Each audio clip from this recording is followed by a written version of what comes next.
क्या आई इरोडो सच में एक टफ बुक है? क्या इसे सॉल्व करने से गारंटीड मेरा आईआईटी में सिलेक्शन हो जाएगा? क्या ये बुक मेरे लिए सही है या फिर इसे खरीद कर मैं अपना टाइम और पैसा वेस्ट तो नहीं कर रहा? कुछ इस टाइप के सवाल आई इरोडो के बारे में आपके मन में हमेशा से रहते हैं, लेकिन इस वीडियो में आज इन टाइप के सभी सवालों का मैं आपको क्लियर कट आंसर देने वाला हूँ। साथ ही साथ मैं इस वीडियो के एंड में आपको ये भी बताऊँगा कि आपको ये बुक खरीदनी चाहिए या फिर नहीं, एकदम क्लियर कट विजन के साथ। तो इस वीडियो को फिर कंप्लीट देखना। तो चलो फिर शुरू करते हैं। वीडियो के अंदर जाने से पहले मैं एक बात आपसे ज़रूर शेयर करना चाहूँगा कि जो भी मैं इस वीडियो में बोल रहा हूँ वो सिर्फ और सिर्फ मेरा पर्सनल एक्सपीरियंस नहीं है, बल्कि बहुत सारे जे एडवांस को क्रैक करने वाले, जे मेंस को क्रैक करने वाले IITians, NITians और IIITians के पर्सनल एक्सपीरियंस है इन बुक्स के साथ।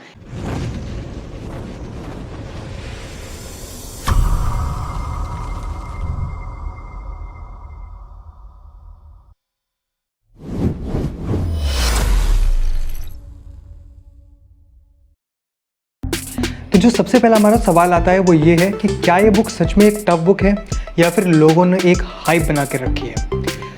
तो इसका क्लियर कट देखो, अगर आंसर मैं बोलूँ तो वो ये होगा कि हाँ, ये बुक टफ है, लेकिन जो टफनेस है ना वो यार हमेशा रिलेटिव होती है। तो ये बुक टफ दो टाइप के व्यक्तियों को लगेगी।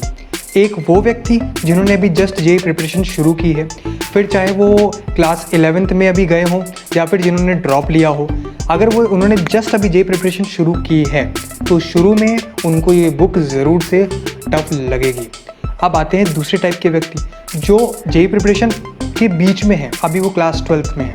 उनको ये बुक तब टफ लगेगी अगर उनके कॉन्सेप्ट्स एकदम क्रिस्टल क्लियर नहीं हैं तो। लेकिन ये टफनेस जो है वो यार टेम्परेरी है। आप इस टफनेस को कम कर सकते हो, इस लेवल को नीचे लेकर के आ सकते हो। अब वो कैसे करना है उसके लिए हम बढ़ते हैं अपने नेक्स्ट क्वेश्चन की तरफ।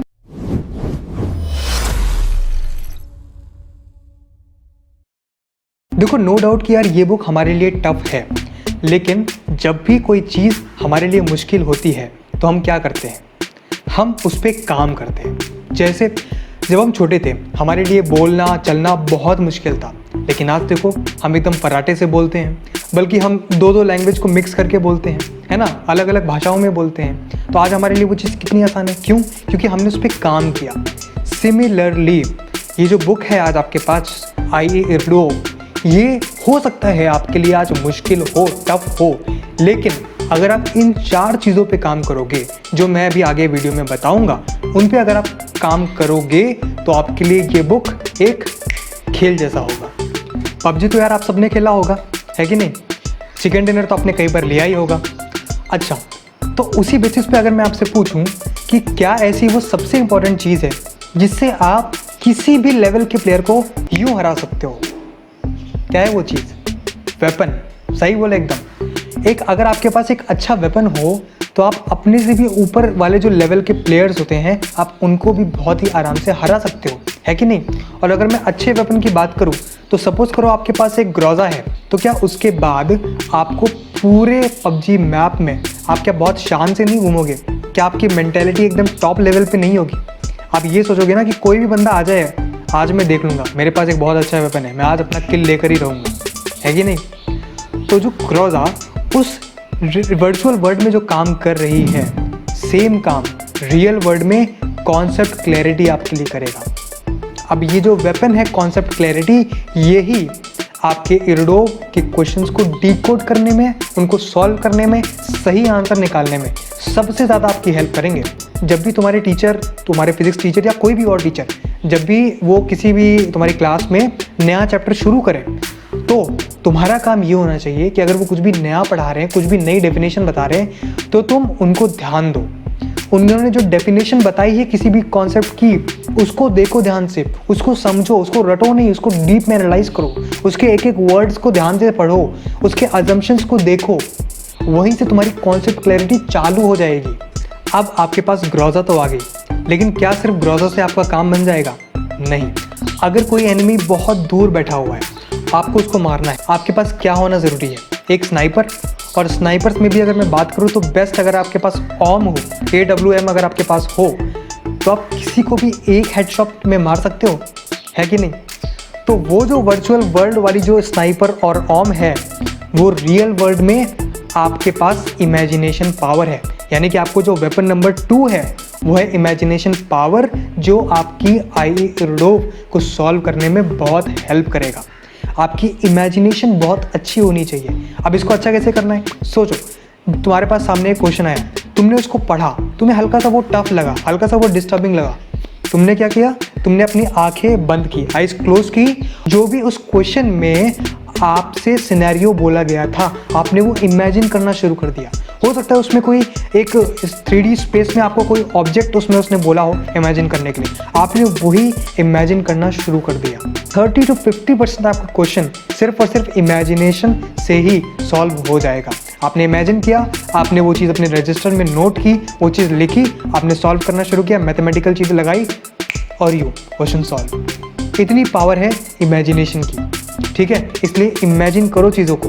ये सिर्फ फिजिक्स में ही नहीं, सिर्फ इरिडोप में नहीं, और जितने भी क्वेश्चंस मिले, जो भी उसमें सिनेरियो बोला हो उसको इमेजिन करो, तब जाकर के आपके क्वेश्चंस इजीली सॉल्व हो जाएंगे। तो जिस तरीके से आप सिर्फ और सिर्फ एक अच्छी स्नाइपर और ग्रोजा से आप पूरा का पूरा मैच पबजी में नहीं जीत सकते, आपके पास अपनी प्रोटेक्शन के लिए भी चीज़ें होनी चाहिए, जैसे कि लेवल 3 का हेलमेट, लेवल 3 की जैकेट, लेवल 3 की बैग, और जो आपके पेन किलर्स वगैरह होते हैं वो सारी चीज़ें। सिमिलरली आप अगर आई रिडोफ के क्वेश्चन सॉल्व कर रहे हो तो आपको कैलकुलस आनी चाहिए। कैलकुलस में भी अगर मैं बात करूं तो स्पेशली जो इंटीग्रल कैलकुलस होती है वो आपको अच्छे से आनी चाहिए आई रिडोफ के क्वेश्चन को सॉल्व करने के लिए। ये था आपका वेपन 3। अब वेपन 4 पर आते हैं। वेपन 4 क्या है जी, ये कोई पबजी से रिलेटेड नहीं है, ये जनरल है एकदम। वेपन 4 है पेशेंस। पेशेंस क्यों? क्योंकि सपोज आप कोई क्वेश्चन उठा रहे हो, आपसे वो सॉल्व नहीं हुआ, तो आप ऐसा मत करो कि उसी में लगे ही रहो, ऐसा भी मत करो। या फिर आपने उसको थोड़ा बहुत सॉल्व किया, थोड़ा बहुत देखा, 2-3 मिनट आपने उसको सॉल्व करने की कोशिश की, आपसे नहीं हुआ, आपने बुक बंद की और रख दी और अगले 10-15 दिन तक कुछ भी नहीं किया उसमें। नहीं, ऐसा नहीं करना है। ना तो आपको बिल्कुल ही छोड़ देना है, ना ही आपको उसको पकड़ के बैठना है। आपने देखा नहीं सॉल्व हो रहा है, आपने बुक को बंद तो किया, लेकिन आप दोबारा गए, अपने कॉन्सेप्ट को रिवाइज किया, अपने टीचर से भी पूछा, पेशेंस रखा, उसके बाद आपने फिर से इसको सॉल्व किया, तब आपसे वो क्वेश्चन हो गया। तो ये है यहाँ पे पेशेंस का कमाल, ठीक है। तो आई होप आपको चारों के चारों जो ये वेपन्स हैं वो आपको समझ में आ गए होंगे।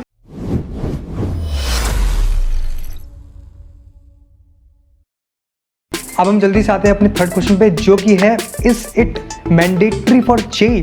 क्या इसे सॉल्व करेंगे तो ही आईआईटी में सिलेक्शन होगा, ऐसी चीज़? तो यार इसका सिंपल सा आंसर है नहीं, ऐसा नहीं है। अब ऐसा क्यों नहीं है वो बताता हूँ। क्योंकि यार बहुत सारे ऐसे आईआईटीएंस और एनआईटीएंस हुए हैं जिन्होंने इस बुक को बिल्कुल भी सॉल्व नहीं किया है, और कुछ ऐसे भी हुए हैं जिन्होंने थोड़ी बहुत इस बुक को सॉल्व किया है, पूरा इन्होंने बिल्कुल सॉल्व नहीं किया इसको, लेकिन फिर भी उन्होंने जे एडवांस क्रैक किया और वो आईआईटीएंस, एनआईटीएंस और ट्रिपल आईटीज़ में जिन्होंने एडमिशन लिया है, ठीक है।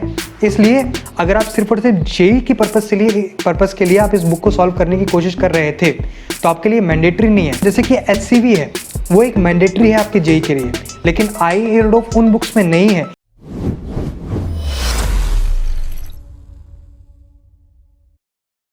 देखो, अगर आप वो बंदे हो जो अपने टीचर के लेक्चर्स को आसानी से समझ पा रहा है, उनकी चीज़ें जो वो बोल रहे हैं उनको फॉलो कर पा रहा है, उसके बाद जो आपके पास जो स्टडी मटेरियल है, आपकी कोचिंग का स्टडी मटेरियल हो सकता है, आपकी डीपीपी शीट्स हो सकती हैं, आप उनके 80 to 90% क्वेश्चंस को आसानी से सॉल्व कर ले रहे हो, तो आप इस बुक की तरफ आ सकते हो। अदरवाइज़ अगर आप इस बुक को बाय भी करते हो तो यार ये बुक साइड में कहीं रखी रहेगी, उसके अलावा फिर इसका कोई यूज़ नहीं रहेगा, ठीक है। बाकी यार अगर आप पर्सनल मेरा ओपिनियन पूछो तो आपको ये बुक ज़रूर से बाय करनी चाहिए।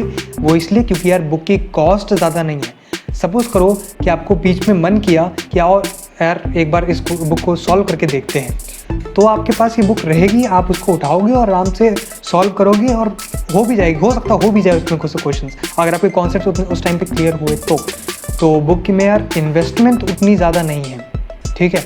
तो आप इसको बाय कर सकते हो। आप में से जो लोग इसको बाय करना चाहते हैं वो नीचे मैंने उसमें अमेज़ॉन की डिस्क्रिप्शन में लिंक दे रखा है, आप उस पर क्लिक करके आप जा सकते हो, अमेज़ॉन पे बाय कर सकते हो। और थोड़ा सा इन्वेस्टमेंट नहीं करना चाहते हो तो रुक जाओ, इस वीडियो को लाइक करो। इस वीडियो पे अगर 100 लाइक्स आ जाते हैं तो मैं एक गिव अवे करूँगा। मेरे पास जो मेरी ये बुक पड़ी हुई है, ठीक है। इसका मैं गिव अवे करूँगा अगर आप इस वीडियो पर 100 लाइक्स करते हो प्लस कमेंट भी करते हो। कमेंट क्या करना है, आई वॉन्ट दिस बुक। अगर आप ये कमेंट करते हो तो इन सभी कमेंट्स में मैं रैंडमली चूज़ करूँगा और फिर उसके बाद अगर जो भी विनर होगा उसको ये बुक मिलेगी, वो भी विदाउट एनी कॉस्ट, बिल्कुल फ्री। ठीक है, इस वीडियो को लाइक करो, 100 के पार पहुंचाओ और कमेंट करो I want this book comment section में। मैं मिलता हूं आपसे नेक्स्ट वीडियो में, तब तक के लिए बाय बाय।